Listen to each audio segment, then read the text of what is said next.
Buenos días a todos. Quiero agradecerles por acompañarnos el día de hoy en este evento. Mi nombre es Alejandra Zapata y hago parte del equipo de Consejería Académica y Relaciones Internacionales de Colfuturo.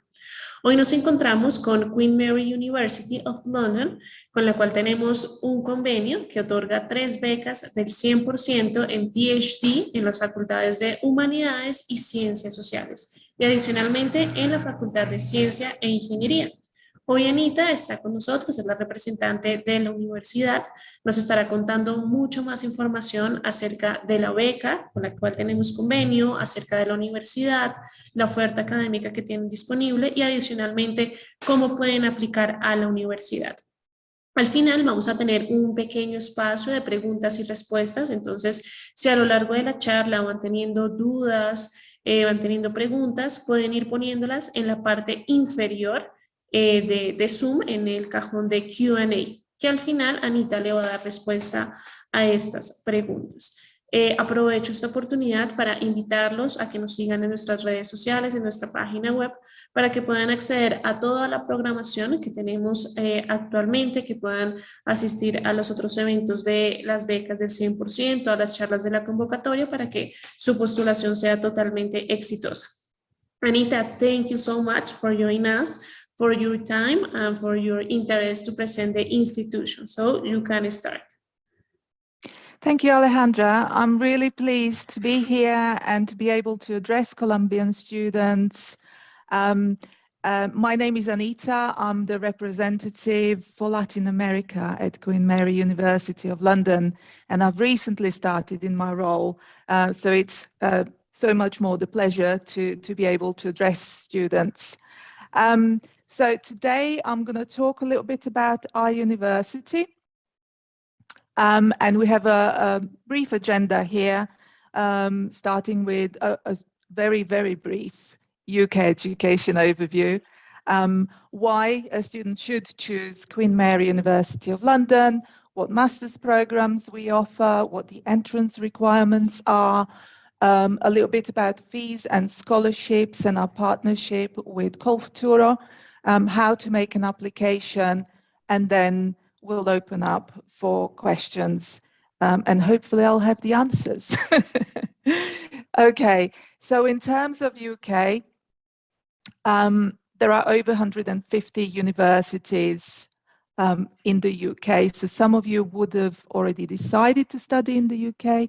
Some of you may already be thinking, well, what are my options? It's very important to be informed with so much choice available. So in UK, you have access to the world leading research, and Queen Mary being one of the top research institutions, I'll go on a little bit more in more detail about that. We have shorter, flexible programs. What that means is that your master's is 1 full year, 1 calendar year rather than academic year. So you would be starting in September and completing your course, graduating the following September.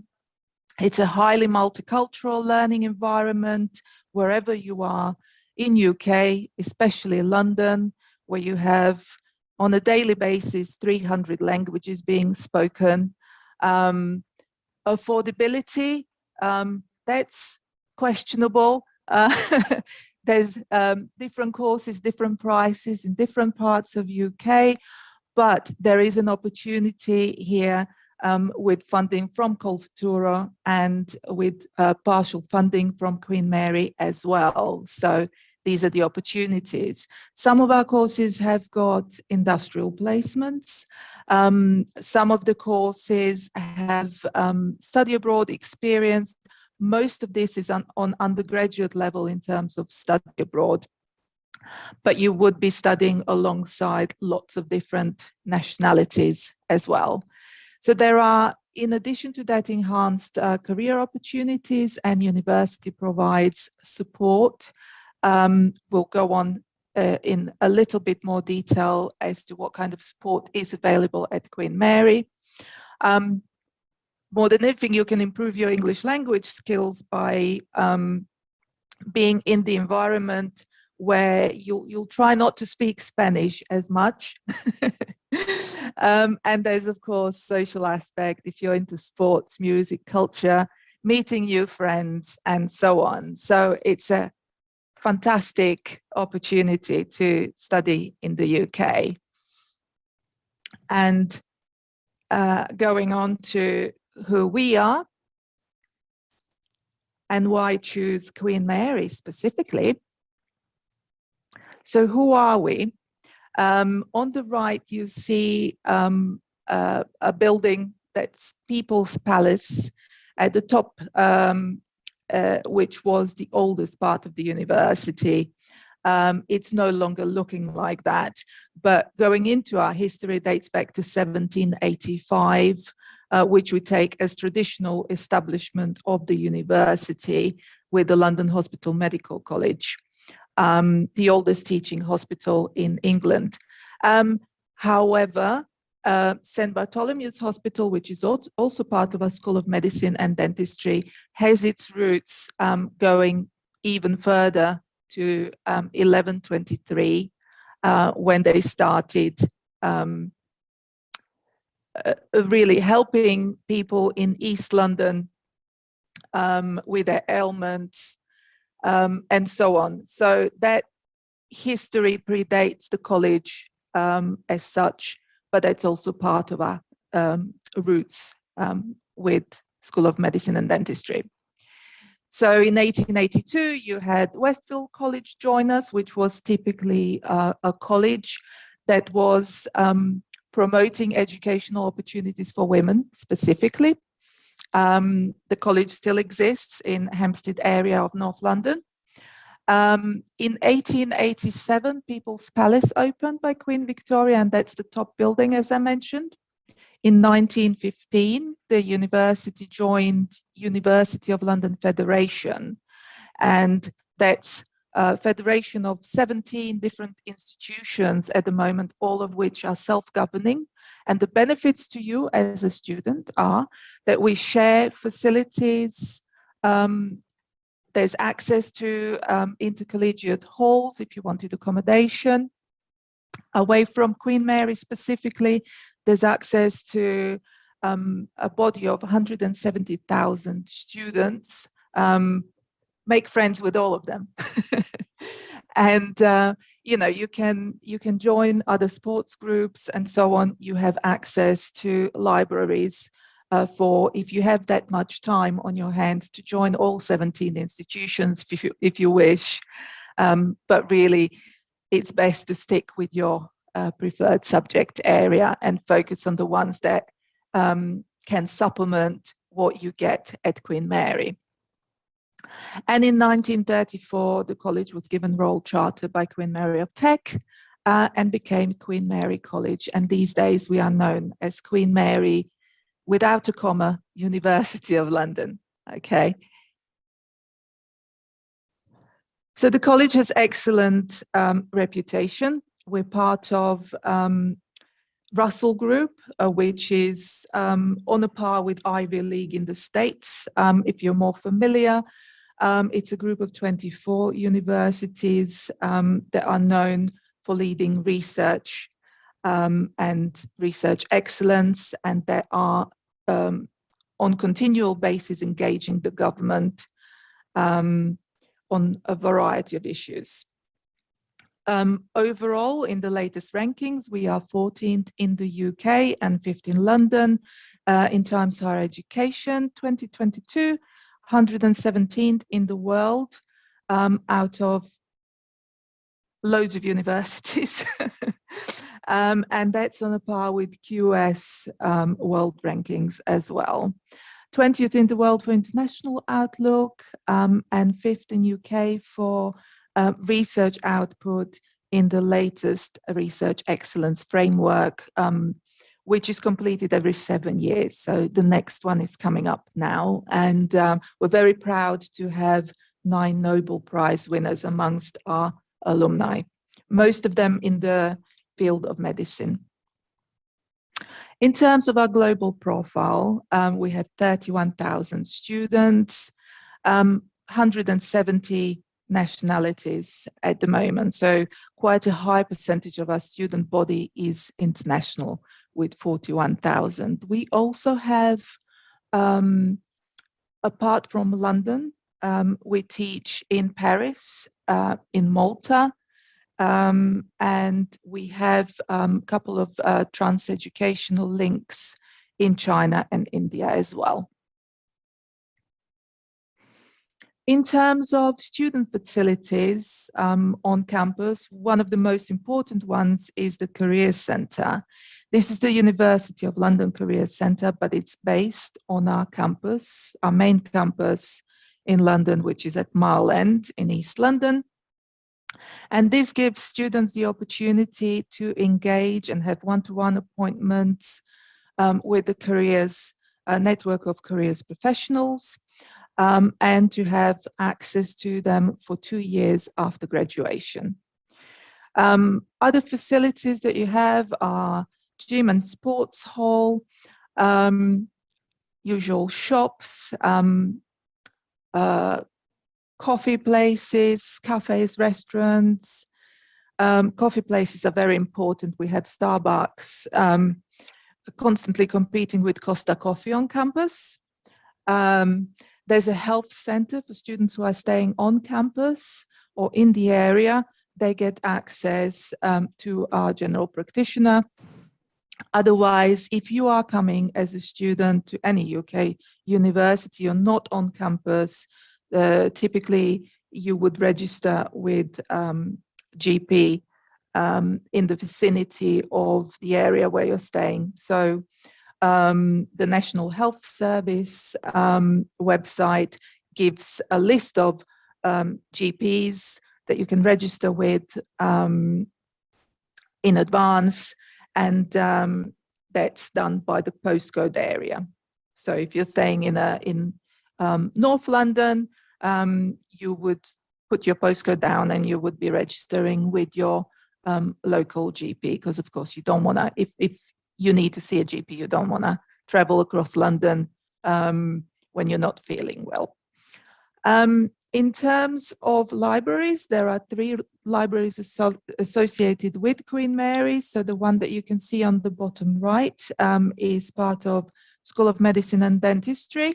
We have one on campus, and as I've mentioned before, being part of University of London, you do have access to other libraries, as well as British Library as a postgraduate student. That's something that everybody is given access to at postgraduate level, and British Library is the most resourced centre in the UK, and they have everything that's ever been published on microfiche and in their archives. So brilliant resource. Students' Union, it's not only for undergraduates, it's for everybody, and that gives you an option to join various cultural societies or sports groups and so on.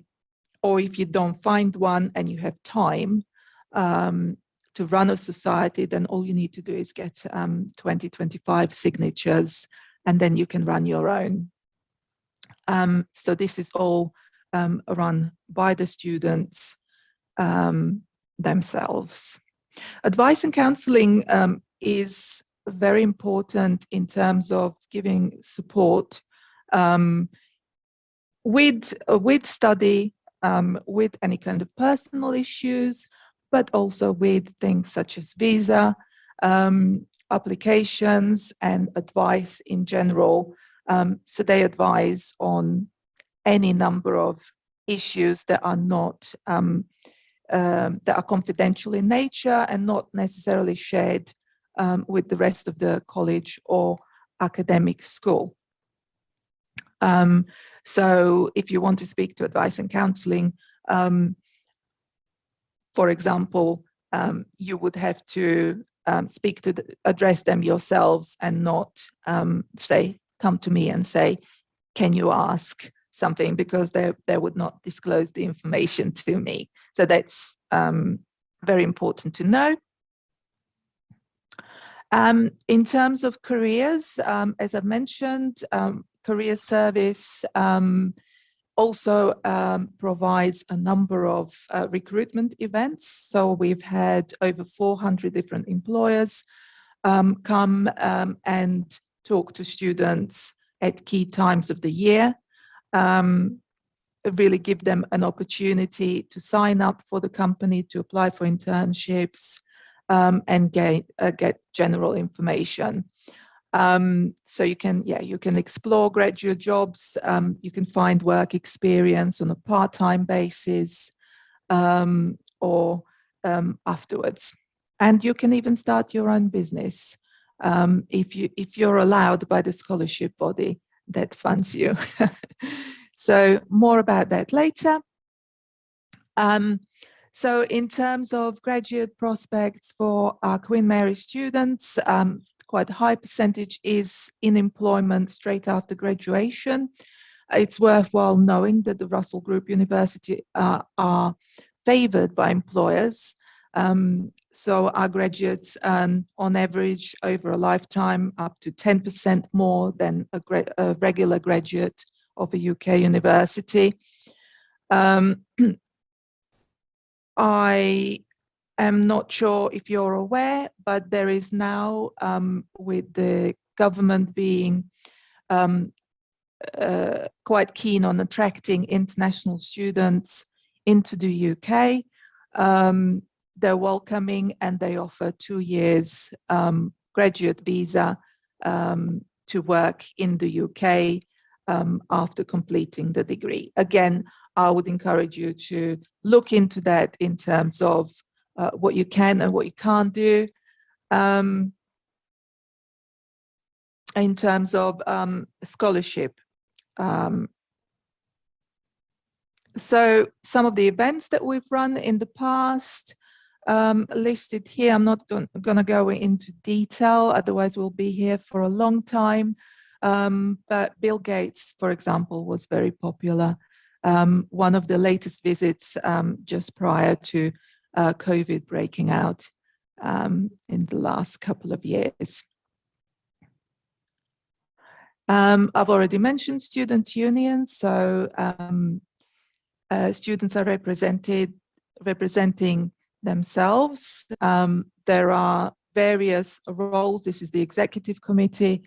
There are various roles that students can take. You can be a course rep, and so on. You can be a buddy and guide or mentor students at undergraduate level if you've had some experience by being at Queen Mary for a while. Societies, some of the societies that are mentioned there, there's over 200. And like I said, you can start your own if you wanted to. And there's a very lively social events program. So in terms of our East London location, this is a view from our School of Economics and Finance building. And what you see ahead is the City of London. So that's the financial city, where you'll see a chancellor coming out with a briefcase on news, setting a budget and so on. So this is the area that some of you may be interested in setting your careers in. And the bird's eye view of the campus, down the bottom you can see Mile End, that's our largest and main campus. And looking forward towards the north, there's the Royal London Hospital, the main campus for our School of Medicine and Dentistry. And again, that was the view that you could see into the City of London. Now, to the left, bottom left, is the second city, Canary Wharf, known as the second city. So the second, slightly younger financial centre in London. And you can see it at the very top. So that's the Canary Wharf, and this is the side of our campus. So everything that you see here alongside Regent's Canal, these are some of our undergraduate halls of residence. everything that you see on the right-hand side are academic departments, and then there's the main road running through the middle of these buildings. Just to show you on a map of London Underground, that was at number 1, so Mile End, and Whitechapel was at number 2. Number 4 is the site of our very popular Centre for Commercial Law Studies, one of the most popular departments with Colombians. And Barbican, again at 3, is the site of our School of Medicine and Dentistry, the second site, so to speak.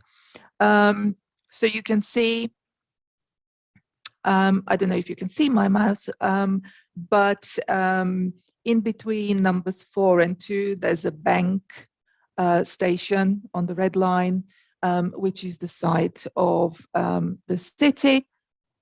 And oops, we have moved along. And down the bottom right, you can see Canary Wharf. So we are strategically located between 2 financial centres in London, if you like. So the main line going through London, the Red Line, takes you from one end of London to another in probably about an hour. So London is your oyster. So you can get anywhere really fast from Mile End Station or Bethnal Green Station from our main campus. So moving on, Queen Elizabeth Olympic Park is at your doorstep. And that's also very near to where our postgraduate halls are located. And our students get access to the Olympic swimming pool as well. What else is part of your view? Westfield Shopping Centre, also at Stratford, one of the largest European shopping centres. So that's very close. There's so much to do in London. So, you know, that's again, the City and Canary Wharf, 10-15 minutes away. There's Shoreditch and Hackney, popular areas, very known for sort of tech companies coming up. So if anybody is interested in computer science, that would be probably the area where there's a lot of up and coming companies setting up and so on. Again, there you can see British Library and Houses of Parliament. This is all within 15 minutes on the Underground away from the college, so very close. You can explore all sorts of parts of London, so the Theatre Land in the West End, walking distance within from our Centre for Commercial Law Studies as well, I would say. You can explore things such as restaurants. London is a very exciting city, and it's been ranked third year in a row as the best student city in the world. So that we are very, very proud of that. So there's just so much to do, and not to mention the excellent transport network that links UK with the rest of Europe and worldwide. So within 2.5 hours, you could be on a train to Paris, and you could be, you know, wining and dining there. Lots of parks. London is particularly green city, and our mayor is trying to make it even greener. So sports, this is part of the Olympic Stadium. And for those who are maybe interested in football, these are some of the sites for the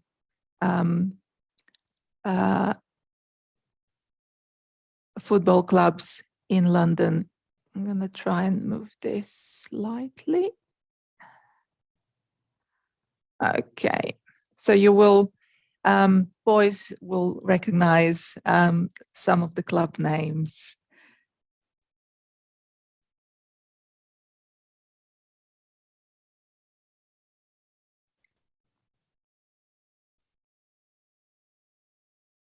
Moving on to actually what we offer in terms of master's programs. So all of our teaching facilities are split into three faculties, which include humanities and social sciences, science and engineering, and the School of Medicine and Dentistry. And there's 19 schools and institutes that are part of that. So we teach a very broad range of subjects.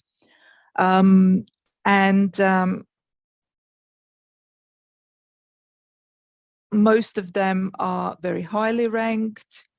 School of Law in particular in top 30 in the world, but also engineering and materials science and computer science in top 10 in the country.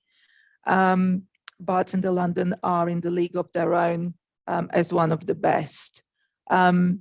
These are some of the popular masters with our Colombian students. We have 25 Colombian students at Queen Mary, and these are some of the courses that they're interested in studying. As I've mentioned earlier, the most popular being, by all means, LLM programs. We have the widest range of LLM programs in Europe, I'm told.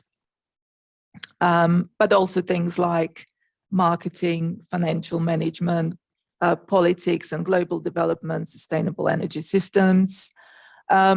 I wonder if some of our Colombian students in the future will be applying for the latest new course by School of Business and Management, which is blockchain in business and society, which talks about application of blockchain technology in terms of business on both kind of practical level for the likes of students with engineering background and on business level for people who perhaps don't have that level of knowledge but want to be able to explain how blockchain technology is applied in business context. In terms of entry requirements, for any of our master's courses, we normally require at least 3.5 or above. Typically, a student is able to get an offer with 4. If you have 3.5, then you might need to supplement that with some of the work experience, okay? And Ielts or equivalent English language test certificate. For Ielts, we typically ask for 6.5 to 7, and programs that have a wide range of written assignments do ask for 7 in writing. So that will be law and business, for example. And we accept a number of alternative English qualifications, such as TOEFL and so on. In terms of tuition fees and costs, so these are the typical fees. Costs vary according to program, but our website is very friendly, and each individual course page does list specific entry requirements and course tuition fees. So it's very transparent. You can find it very easily on our website. In terms of living costs for London, UK VI is recommending £1,335 per month as a minimum. It really depends on your lifestyle, how much you end up spending. So, you know, this is perfectly okay to cover the cost of accommodation, local transport and food. But I've often said to students, if you intend to shop in Harrods, your money won't last very long. So we could all do with a bit of budgeting. And again, our advice and counselling service provides a tally of a typical student budget, what you would expect to pay for things. In terms of housing, we guarantee accommodation to students who apply by 30th of June, and that's on my next slide. And these are some of the costs per week. This is for undergraduate students, and for postgraduate students, it's slightly higher. We'll get onto that. As we are here, with regard to Call4Turo scholarship as well, I wanted to highlight our partnership with Call4Turo since 2015, which is recently expanded, and we offer, in addition to scholarship or loan that Call4Turo offers, we offer a top-up for master's programs of 20% discount. And we also offer the rest of the tuition fee waiver for 3 PhD places per year. So if you make a note of the application for Call4Turo funding, applications are open now, and they will close on 28th of February. So that's a great opportunity for Colombian students. And how to apply? It's a straightforward process, but there are 2 application types. So 2 separate applications, one to Queen Mary for a place to study at university, and a separate one to Call4Turo for the actual funding. So as I've mentioned, the funding deadline is 28th of February. So make sure that you make a note of that. Simultaneously, you could be applying to Queen Mary. Typically, we ask you to fill in an online form on the website, on the course page, submit your, or rather upload your degree transcript and certificate, reference, ideally academic reference from your tutor. If you are supplementing your grades with professional experience as well, then it's worthwhile to add professional reference, although they can only really give character reference rather than academic reference in terms of how strong you are academically.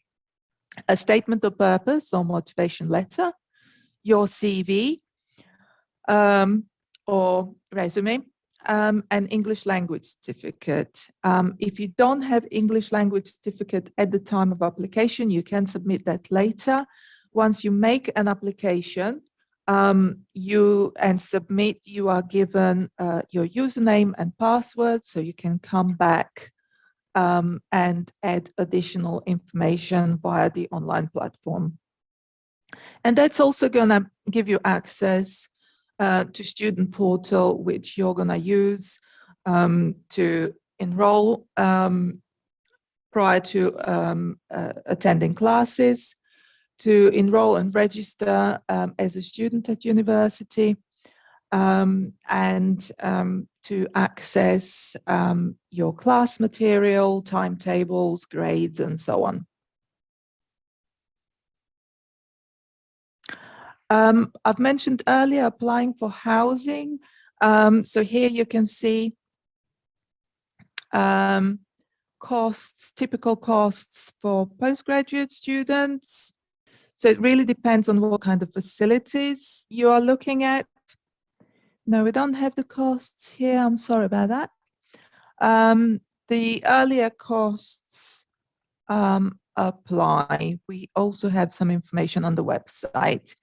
But it certainly does not go over 230 to 60 per week at the very highest level, which means a studio. So every student gets their single room or studio if they're applying for it. And these can be en-suite or non-en-suite. So the less you have with your room, the cheaper the costs, if you like.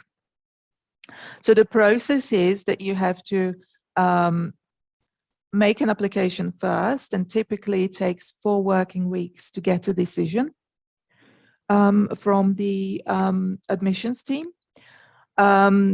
Once you have been made an offer, be it conditional on other documents or unconditional, which means you're fully set and your place is secure, you have to accept your offer. If you don't accept your offer, the university is not aware that you intend to come and join. So you may be missing on some information. If you intend to apply for accommodation, you would typically get an email from the university at key time, typically in April, to say accommodation is now open. You can make an application, and it's on a first come, first served basis in terms of allocation. The deadline for applications is 30th of June. And then accommodation office waits until they have everybody's application. And typically around July time, early August, they start allocating rooms on a first come, first served basis, but in a clever way, they try and mix up different nationalities.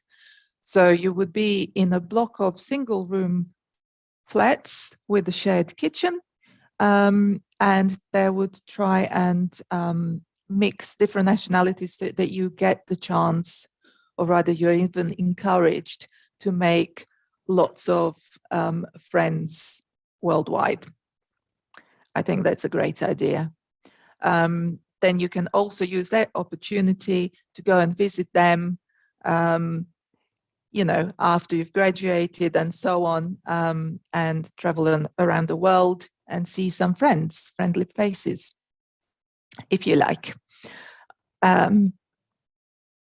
So that's a guarantee of accommodation as long as you meet the deadline. And here are the costs. So from 155 to 229 per week for a whole a year, so 51 weeks, which is how long it takes to complete master's degree. And costs include all bills, cleaning of communal areas, and Wi-Fi. I believe you also get personal possessions insurance up to a certain value. So that's part of our accommodation. What's left? You've secured accommodation, you've secured your place at university. You need to apply for a visa. So you'll need a confirmation of acceptance of studies to submit with your visa application. And typically you would have to request that through the same portal that you made an application in. You can request that 3 months prior to the course start. So you are nice and early making all the arrangements for a visa without worry, and then you can have a nice, lovely summer. So when you are making a request, you also have to confirm that all the details are correct in terms of your passport number, the course that you're studying, and so on. So there's that area that needs to be complete. And then you receive CAS, you can apply for visa, and get some guidance from Advice and Counseling website, which explains how to apply for a student visa and what else is required. And then you can travel to the UK and join the university. I just wanted to also mention that students are allowed to work up to 20 hours per week. Whether you can or whether you want to work less, it's up to you as to how much spare time you want to have. UK university study is predominantly requiring a lot of independent research work in addition to attending classes. But there are also a lot of networking opportunities. So I know that, for example, a number of academics would encourage you to go to networking events. Often there are conferences that are free to attend. You can supplement your knowledge and at the same time make new connections and make new friends and make new employment opportunities, if you like. And as I mentioned earlier, the UK government has given students an opportunity to work in the UK to stay for a period of 2 years after completing their studies. Some of the useful links and contacts where you can find out more about what it's like inside our accommodation or on our campus, or read a useful blog by the Advice and Counselling. I will stop now and give you a chance to ask me questions, but also just to say I'm available on 2 email addresses, so you can contact me at a.walton or you can contact me at Latin America if that's easier to remember. Okay. Okay, thank you so much, Anita.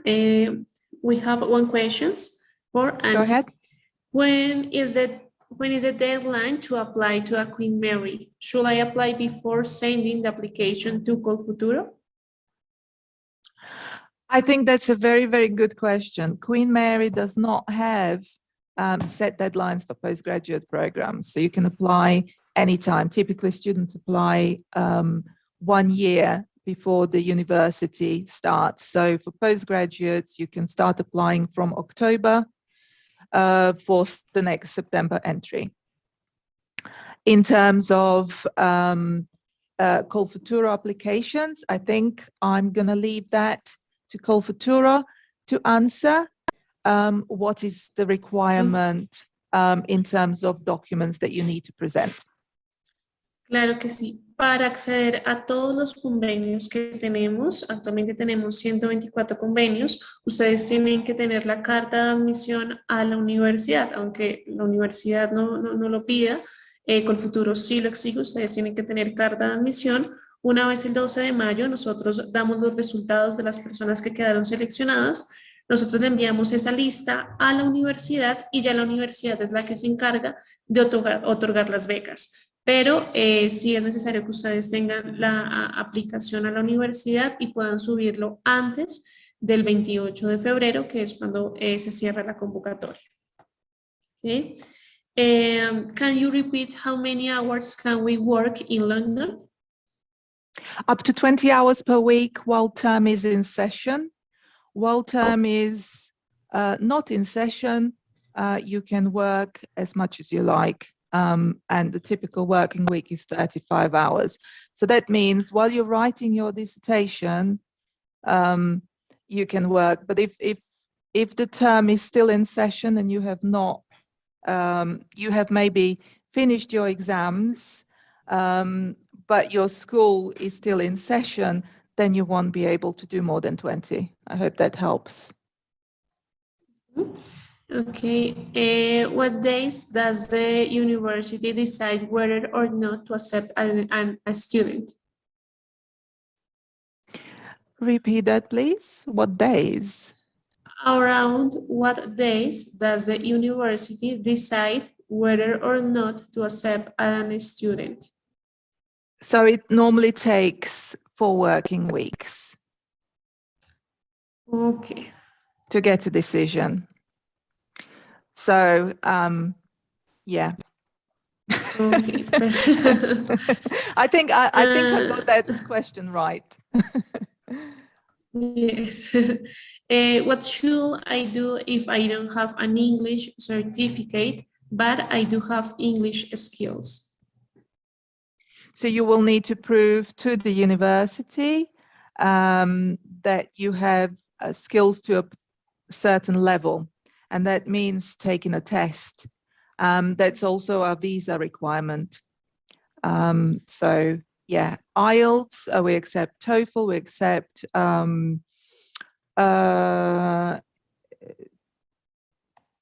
Ielts online. There's a whole range of tests that we do accept. Okay. And which recommendation would you give people that are in the process of applying about the time of preparation or specific requirements? So I would probably say one of the most important aspects is taking time to write a good personal statement.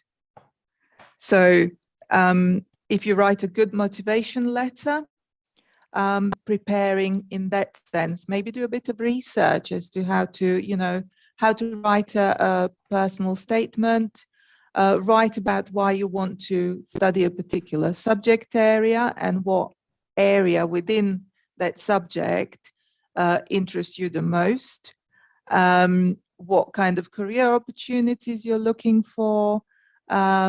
But predominantly it's more about how your undergraduate degree, your bachelor's, your titular has prepared you for study at master's level and what you're hoping to achieve. For PhD students, it's most important to write a good research proposal to an academic who will then decide whether they can supervise that particular project, and yeah, with the academic background. And any kind of, if you have any publications, things like that, that would be very important. Obviously, you have to have your certificates, but I think a key issue of importance is really to put yourself across as a student who would fit in well and be proactive in terms of fitting into the rest of the student cohort and a very international student body at Queen Mary. So if you're passionate about your subject area, you will do well, I think. Okay, perfect. Anita said that it's not obligatory to send the English certificate with the application. How many times you give us to send if after the application? It's not specific, but bear in mind the scholarship deadline. So I don't know, Alejandra, whether you require an unconditional offer by a specific date. Hasta el 28 de febrero, que cierra la convocatoria. Hasta ese momento pueden subir documentos. Después no. Okay. If I have a 5.0 IELTS score, can I apply for an LLM? Can I get a conditional letter? I'm going to have to say no, unfortunately, that's too low. We would need to get to 7 for LLM. So 5 requires a little bit more work. I'm happy to make some suggestions. And we have things such as pre-masters programs, but I'm not sure whether that would attract a scholarship as such. So just bear in mind that there are variations of getting into the university, but you might need to self-fund that particular course.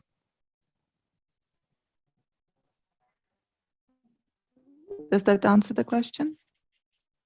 Do you have online programs for LLM? Sorry, Alejandro, I've lost you there a bit. Can you hear me? I can now, yeah. Oh, yes, okay. Do you have online programs for LLM? We do some of them, yeah. Yeah. We have distance learning programs that can be done in Colombia. To be part of any sports clubs or arts clubs and such, is there a test or similar? Master's students can access to these activities as well. No, we typically just have Students' Union website, which is called QMSU. You would just you would look for sports societies that exist, and you would just identify a group president and contact them for information. There may be a small membership fee, but it depends whether you want to do it at club level or whether you just want to join in terms of not seeking anything in particular, just on a social level. We do have some clubs that compete on national level, and with other University of London colleges, but some are just, we'll go down the gym and we'll play a bit of football. or to the, not necessarily inside the gym for football in that case. Okay. How many times can it be applied if acceptance is not achieved? Okay, so in any given year, you can apply for 2 courses, but not within the same school. And if you are not accepted, it could be for a number of reasons. If it's to do with maybe applying too late and the course is already full, then it's nobody's fault, and you can apply again. If it's due to not having the appropriate grades, then my role is to advise students from Latin America and wider. Then I would say contact me so we can tease out what else you could do to get to where you want to be, and we can work from there. So, for example, as we mentioned earlier, for a student with Ielts 5 who wants to do LLM that requires 7, we would perhaps look at doing pre-master's course, as long as their degree grade is sufficient. So just question of English language.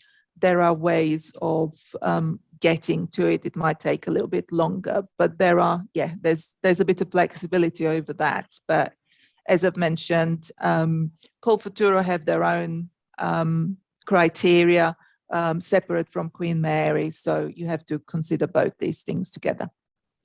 Okay. There are dual master's programs with another universities abroad. I'm not aware of any, but I'm happy to look into that. So if there is any specific query, again, if you could drop me an email, and I'll be happy to look into that. Most of our joint programs are on undergraduate level. I can think of something that was done with the university in Singapore, but I don't know details off the top of my head. So yeah, if there is anything specific that you want me to look into, I can do that, no problem. Our last question, some guidelines for academic recommendation. Guidelines for academic reference. Yes. Okay, so typically in the UK, when a student requests a reference, we advise them to go to somebody who knows them in terms of coursework that they have done, the quality of coursework, and maybe a teacher who has taught them personally.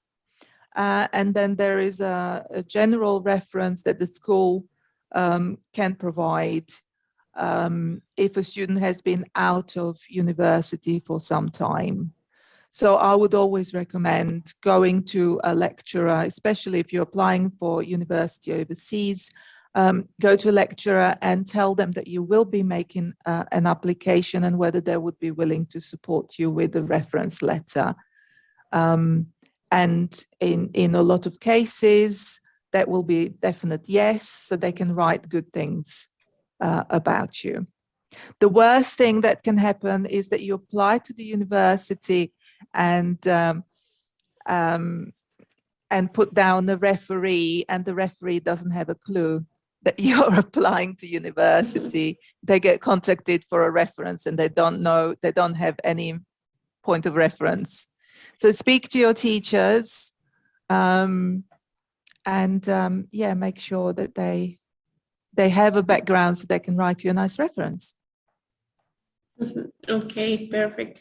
So Anita, thank you so much for being here and thank you for doing the presentation. It was very useful, okay? Thank you, it's been a pleasure. Okay, bye. Have a nice day. Bye-bye.